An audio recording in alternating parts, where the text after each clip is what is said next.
So check it out, fried rice. Not just any fried rice, because anyone can make fried rice, but I'm going to teach you guys how to make fancy fried rice. All right? So let me know, what is this? Wow. So who says pineapple? I'm going to do you one better. I am a person who does not like to waste anything. So this will not only be a pineapple today, but this will be our serving bowl. That's just for drama. Ooh, for drama. Okay, I'm going to teach you how to do this very simply. Line your knife up. Check out your screen. Right in half. I'm going to line up the knife. I'm going to cut this pineapple in half. Don't try to push down because that will get you hurt. Angle the knife up, right? Slide the blade in it just like that, and then lean down. So that's half right there. I'm going to flip the pineapple. I'm going to turn it right over. I'm going to follow that same line, leaving the pineapple tops on. And that's what happens, right? In one cut, just like that. All right? Now, let's make the pineapple bowl and not waste anything, okay? Here's how to hold the knife. Many of you are doing it incorrectly. This is the secret. It's called a pinch grip. Show me, don't pinch your neighbor, but show me a pinch in the air. How you pinch with your index and thumb. Very good. Now watch this. I'm trying to figure out the camera angle. There it is right there. This is the blade, and this is the handle, okay? We pinch the blade. Look, my index and my thumb are pinching the blade, and I wrap my 3 fingers around the handle. This is proper cutting technique, right? And why? You ever watch TV and you see the chefs go, right? It's very Iron Chefy. But you know what? I can teach you how to do that if you start with the correct grip. So, using the pinch grip, I'm going to stay within the lines of the pineapple. All right, I'm just going to trace. I'm going to push the knife in deep, but not go through. That's the secret. All right, so I'm basically running along the lines of the pineapple. Now, I've gone in this way. I need to come in on an angle and create what's called what's one of these things? A wedge. There's wedge number 1. Flip it over. I'm making my second cut. Wedge number 2. Now, in 3 or 4 cuts, you can hollow out a pineapple just like that. Pretty cool, huh? Pretty cool, right? Oh, stop it. I don't deserve it. You can if you want, but don't worry about it. That's okay. No, stop, really. Why do I like this? Why? I'll tell you in a second. I've run many a restaurant, and isn't it important how food looks before you eat it? Right? I'm going to teach you a cool restaurateur word in a little bit. Okay, now, cutting things. If you remember my little rhyme, you'll be able to cut anything. This is the Jet Tila cutting rhyme. Repeat after me. A tile becomes a slice. A slice becomes a dice. Okay, now let's prove that now, okay? I don't care if it's a 1/4 inch, an 1/8 inch, a 1/2 inch, a 1 inch tile. Watch what happens. So, I'm going to take this piece of pineapple, and I'm going to cut it into a 1/4 inch tile. Do we agree that that's a tile? Okay, so now a tile becomes a what? All right, so a 1/4 inch tile becomes a 1/4 inch slice now. Now that's a slice. If I was cutting potatoes and I cut them into this rough shape, what would I be eating? Very good, French fries. There's a French name for a French fry cut. Shall I teach you? It might be a quiz question to get a free piece of gear. The French term for this cut is called bâtonnet. Bâtonnet. All in America known as a very good French fry. So now, we take our bâtonnets, a tile becomes a slice. Now what? So let's do a 1/4 inch slice. And I have perfect little small dice right there. Make sense? You can cut everything in the world tile, slice, dice. Does that make sense? So that was a 1/4 inch. What's double? What's 1/4 inch? What's bigger? Who said 1/2 inch? Gold star. So now watch. 1/2 inch tile. Does that make sense? Not a bâtonnet, but now 1/2 inch dice. Tile, slice, dice. Does that make sense? And the 1/2 inch we would call a medium dice in the world of cooking. Does that make sense? So you can do it every, okay, you get it. You're like, dude, I get it, man.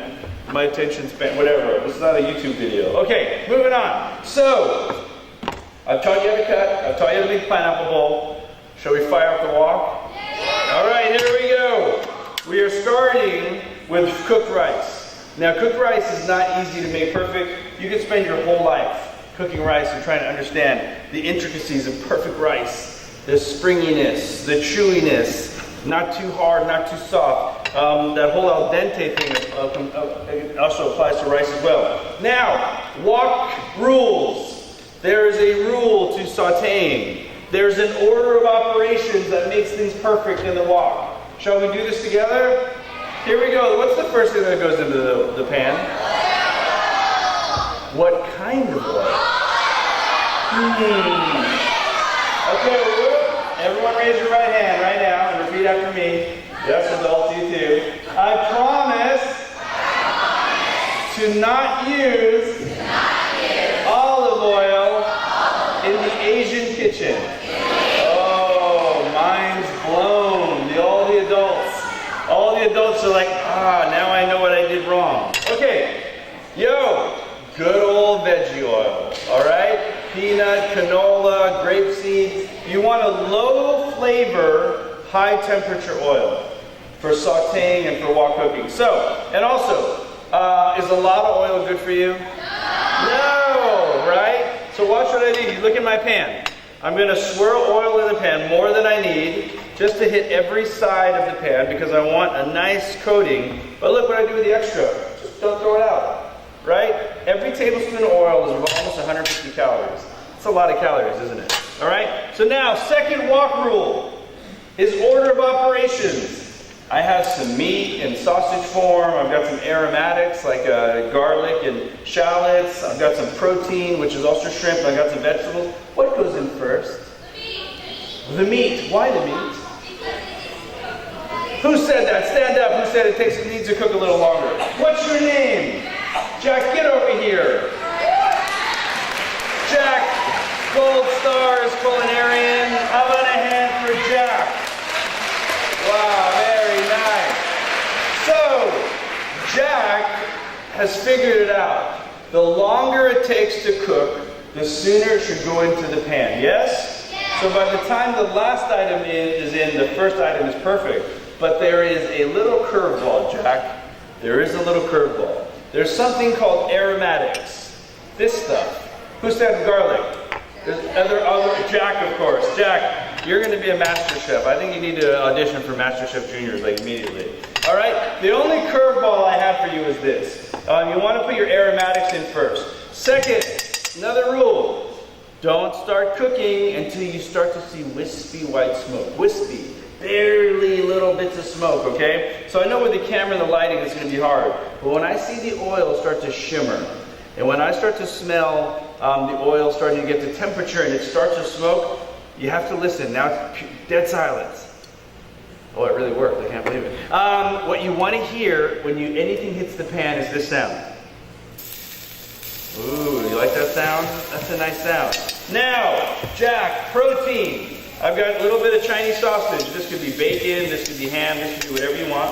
I've got some shrimp. Shrimp or sausage, what takes longer? Yeah, you're absolutely right. So let's hold. Let's just take a break real quick. Let's not get crazy. Right, I'm going to hold there. And now, the secret to pillowy, fluffy, delicious fried rice is eggs. Right? And the way I use eggs is pretty magical. I crack the eggs into the pan. All right, but I don't let them set. I want to move fast. And I want to break up the yolks. Because here you go. Now, usually the problem people have is rice sticks to the pan and you have to use a lot of oil. Here's how to prevent against that. Put your rice right into the wet egg. Look at that. And you smash it right into the wet egg. This is the adults lab. This is an ancient Chinese secret. Adults. Kids, you'll get it later when you watch old 70s commercials. So, okay? Anyway, so what happens is this. The egg surrounds the rice, right? And creates a perfectly non-stick grain of rice. Provided you're always scraping. So, scrape the pan. Always move the food around. Okay, what's been in here so far? I have aromatics, I have sausage. Now it's time for shrimp. What else? One more time? Rice, yes. Now I'm gonna put shrimp. And now how about some of that lovely pineapple that we diced perfectly? Is that good right now? Excellent. Okay, I'm almost done. Now, the sauce. There's 5 Asian flavors. This will definitely be a quiz question. 5 Asian, and here they are. I'm going to give them to you. All right? Teachers of each class prepared to pick one pupil. Okay, one student, because I don't want to be the bad guy. You will be the bad guy. Sit it and pick. Okay, but here we go. 5 Asian flavors in every. All right, here we go. Hot, sour, salty, sweet, savory. I'm going to say that one more time. The 5 Asian flavors are hot, sour, salty, sweet, savory, and I pre-make my sauce. So there's a little bit of fish sauce, a little soy sauce, a little sugar, a little curry powder. So I have all the flavors, and I'm going to go ahead and dress my rice. All right? And I'm pretty much done, but wait a minute. Who's watching me on TV judge people? What's one big reason I will chop someone? Garnish is great, I like that. Stay with that. But someone else, give me another reason. Undercooked, absolutely. Give me another one. Go, what is it? One more time? Overcooked, yes, but wait, there's one more even more important. What? Quality, here we go, here, this is it. I'm gonna show you why I chop people.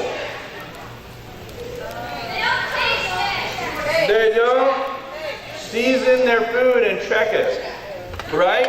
Okay, so here we go. I've tasted it. I think it needs a little more seasoning. Now I'm going to finish with some aromatics. Okay, who said garnish? Gold stars. Whoever said garnish. All right. There's a word that I use on TV a lot. Relevant garnish. Relevant. What does relevant mean? Yes, sir. What happened? Relating to. How about a hand for that guy right there? All right. So I'm going to garnish, and you're going to check me and tell me if this is relevant. Firstly, I'm going to plate, okay? I've checked my seasonings. All my ingredients are perfect doneness. Let's go back to the bowl we created. And look, I'm plating right up in the bowl. Now who thinks this looks cool? Would this impress your friends? Did it cost any more money to do? But here's the flip side. Remember, here's a word I'm going to teach you. Who wants to own a restaurant one day or be a chef? Okay, remember this word, okay, chefs, culinarians? Perceived value. Perceived. What does that mean? Here's what it'll mean. You can charge $24 for a fried rice that looks like this versus $6 for a fried rice that's in a bowl. Does that make sense? It's just perceived value, all right? Okay, I plated. Now, let's talk about relevant garnish real quick, okay? Here, let me see if I can get this to look super cool on camera. So my fried rice is done, right? Does that look pretty all right? Does that look delicious? Now, okay, check my garnishes, okay? I'm gonna garnish with that. Did I garnish? Can I just put that right there? No, how about some eggshells, just raw egg? No, okay, how about, okay, I'll use another pineapple. No, okay, all right, how about some scallion? All right, I like that. How about some other longer scallion pieces?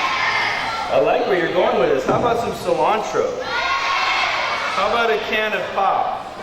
No, makes no sense. Okay, so there you have it. Pineapple fried rice, everybody.